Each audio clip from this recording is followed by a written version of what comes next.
Hi, I'm Bill O'Reilly. Thanks for watching us tonight. We'll have the Talking Points memo in our next segment. It's more Christmas chaos as the holiday is again under attack this year.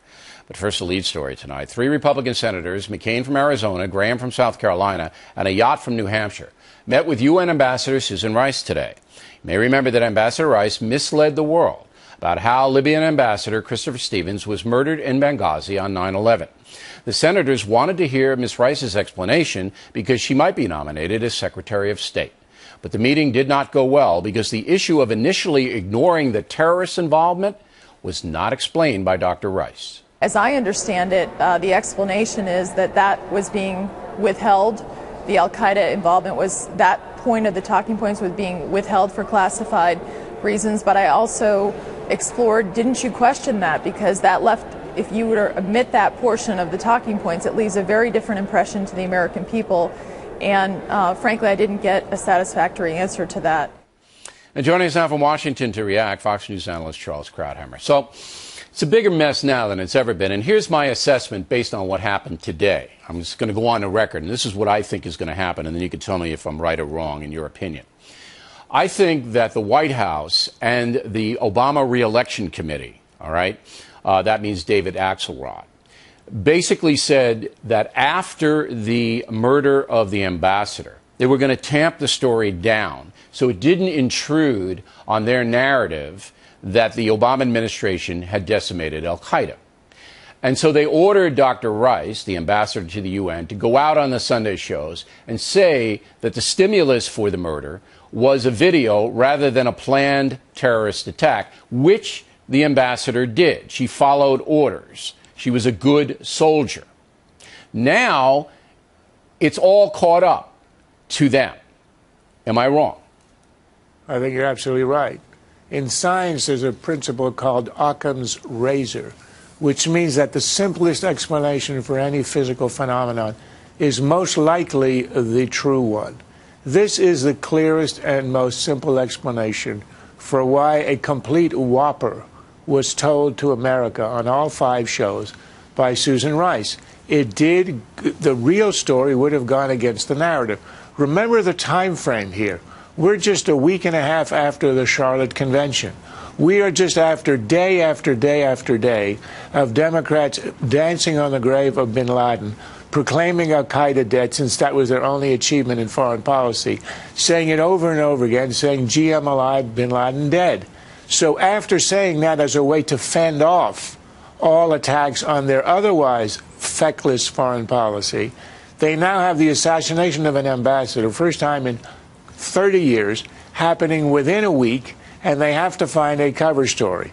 I'm not saying that there was a deliberate conspiracy from day one, but as the story unfolded, they saw a way to make this non-political. One other context you got to remember, Bill, that for the first 3 days after the Benghazi attack, the media were concentrated exclusively on trashing Mitt Romney for a statement he made on September 11 about the Cairo demonstration and the craven statement issued by our embassy in Cairo as it was developing.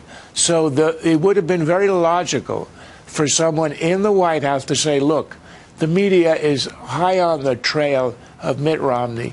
They're not interested in the real story. It's a perfect way for them to bash Romney as they had on everything else. We can get away with this. Let's go with the video story rather than that it was a terrorist attack. All right. Now, it's troubling if that true is what Charles and I believe is true, if that's a fact, then we got into a lot of different areas. Number one, the CIA is politicized because General Petraeus would have to go along with the charade. All right. And indications are by the 3 senators today that he did. Also, the Defense Department, all right, would have to go along with the charade, all right, and that is Secretary Panetta, Leon Panetta. So they would be compromised. So you'd have 2 huge agencies compromised by party politics. I mean, now we're getting into the fabric of our democracy here, are we not? Yes, but we're also getting into more speculative territory. We know the fact that what Susan Rice said was false. We know the fact that her defense is not a credible one. The one where she says, well, there was a classified and there was unclassified. Look, when you have a classified thing that you can say, the unclassified is simply stuff that is detailed to back it up, which you don't want to reveal. But in this case, they're claiming that the classified was a completely different story, a pre-planned terror so she shouldn't have said anything. And unclassified is a spontaneous demonstration. So it isn't the backup of the classified story. Yeah, it doesn't make any sense. It's a contradiction of it. Didn't make any sense to McCain and to Graham and to Ayotte today. I mean, it doesn't. Yeah. If you have classified information you can't say, you don't say anything. You don't go out and say something that's totally false. But you say speculation, though, Charles. We have a minute to go.